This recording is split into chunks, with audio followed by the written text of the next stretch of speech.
Chair বয়ে বয়ে নিয়ে আসছে, ফাঁকা জায়গায় বসে বলে। এখানটা গন্ধ নেই, ওদিকে পুরো গন্ধে আমার বমি আসছে।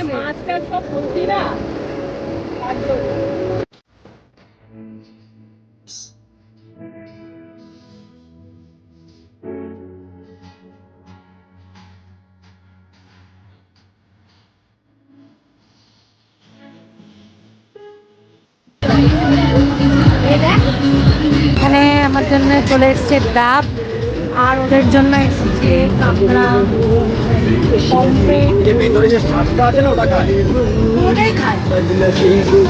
শঙ্কু প্রথম কাঁকড়া খাচ্ছে, সেও খেতে পাচ্ছে না। এখানে এখন মালিশ করছে, মাছ কাঁকড়া খেয়ে দিয়ে এখন হেয়ার মাসাজ চলছে, বন্ধুরা দেখছে।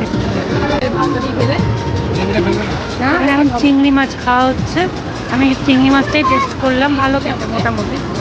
এদিকে চলছে মাসাজ।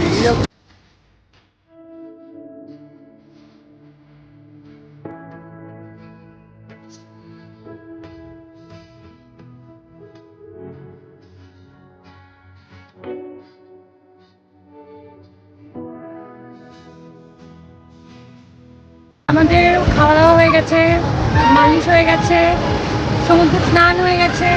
এবার আমরা যাচ্ছি হলো আমাদের দীঘার দিকে, মানে গিয়ে আমরা আমার খিদে পেয়েছি, আমি খাবো। রুমে এসে আমরা ফ্রেশ হয়ে গেছি, আমি তো জলে নামিনি, তাই আমি আর জামা কাপড় চেঞ্জ করিনি, নর্মালি এই জামাই পরে নিয়েছি। এখন আমরা যাচ্ছি লাঞ্চ করতে। তো আমরা যে হোটেলে আছি পূর্বাশা, এই হোটেলের রেস্টুরেন্ট আছে, তো ওখানেই আমরা খাবো আজকে ডিসাইড করেছি। কালকে রাতে আমরা যে ডিনারটা করেছিলাম সেখানে খেয়ে আমরা খুব স্যাটিসফাইড, সবাই খুব ভালো খেয়েছে।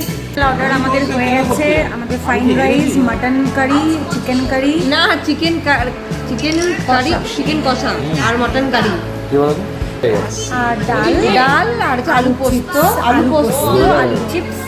এখানে প্লেট দিয়েছে, ব্ল্যাঙ্ক থালি ঠিক আছে, আনলিমিটেড ব্ল্যাঙ্ক থালি। আমাদের সবার খাওয়া হয়েছে আর সবাই খুব ভালো খেয়েছে। আমরা আরও একটা মাটন নিয়েছিলাম, খেয়েছি, টু গুড। যদি কখনো কেউ পূর্বাশা হোটেলে এসে থাকেন, পূর্বাশা রেস্টুরেন্ট থেকেই খাবেন, বাইরে কোথাও থেকে না, বেস্ট।